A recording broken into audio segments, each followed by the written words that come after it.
Nigeria's Federal Inland Revenue Service says the move to allow states to collect value-added tax may stifle businesses and investments, with this follows actions by some states to collect and utilize proceeds of consumption tax. Let's discuss this position of the FIRS with Tilewa Adebajo. He's the CEO of CFG Advisory.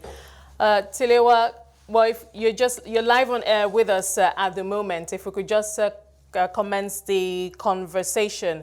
But then news just reaching us shows that the Lagos state government has actually passed its VAT bill into law. Now, this bill is proposing a 25% disbursement to local governments and 75% to the state government. That is quite interesting how fast this bill moved. We know that we're still in the middle of that rift between the FIRS and state and river states, and of course a state like Lagos State, on who should collect a value-added tax. Just your reaction to this news just coming in that Lagos State has passed its VAT bill. Well, it's not unexpected. As I was just waiting and I was to come on air, I just got the news. So that's what I was actually reading. And I think the formula which you mentioned, 75-25, has been passed. And it's nothing. I mean, obviously there's a situation, and it's important that during the impasse, it's important that you take advantage of this. And so you have an enabling law that will back the state's collection of VAT pending the termination of the suit. And you know that law case, that court case will probably go to the Court of Appeal, and from the Court of Appeal it's going to go to the Supreme Court.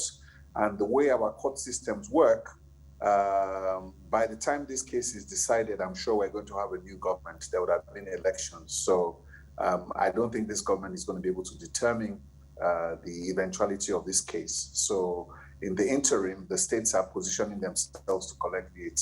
So, because I'm just thinking about the implication of what has just happened now with this law being passed for businesses, because the Lagos state government has actually asked the FIRS not to collect VAT for this accounting or reporting cycle, if you will, and that businesses should now go ahead and pay their VAT to the... Is that what is going to happen now? Because businesses have been confused. Is that what's going to happen now?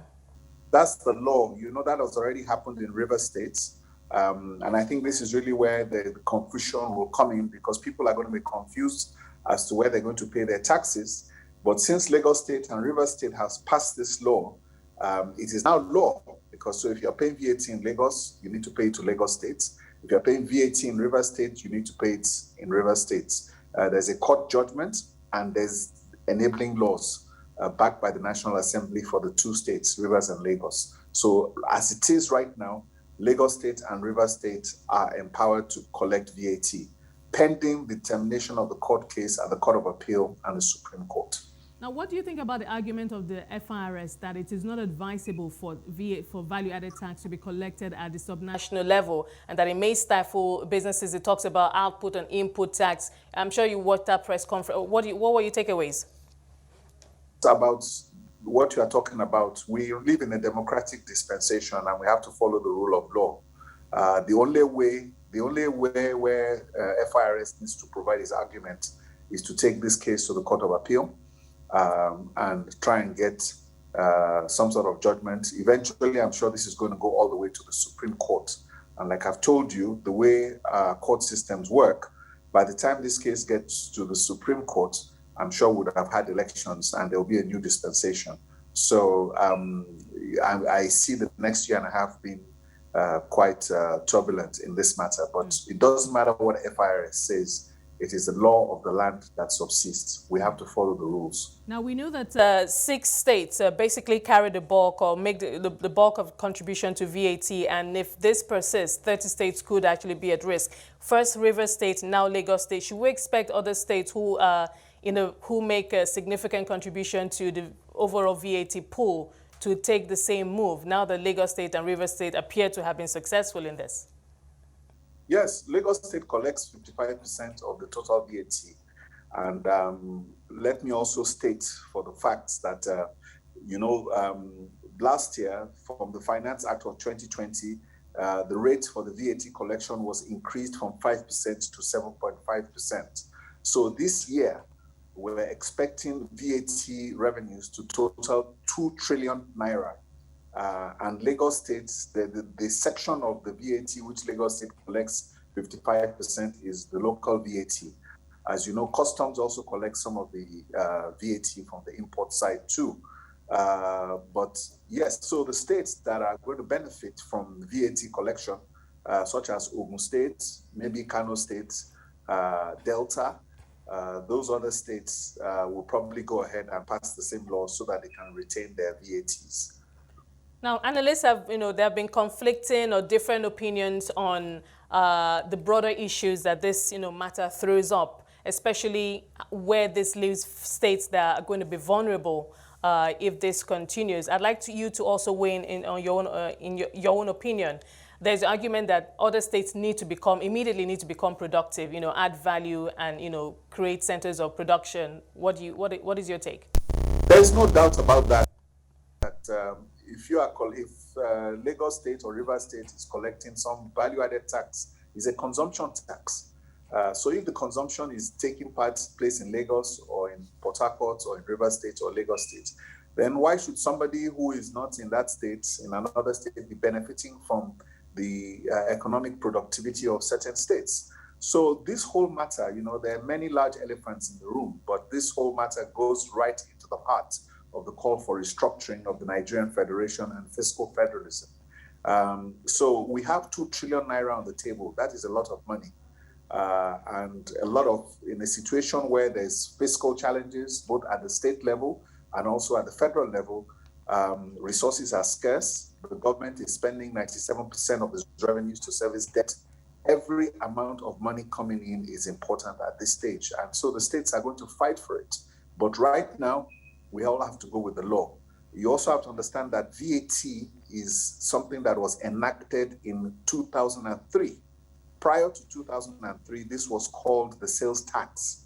And this was under Decree 7, which Babangida, under the Babangida regime, put out. They defined Decree 7 under sales tax.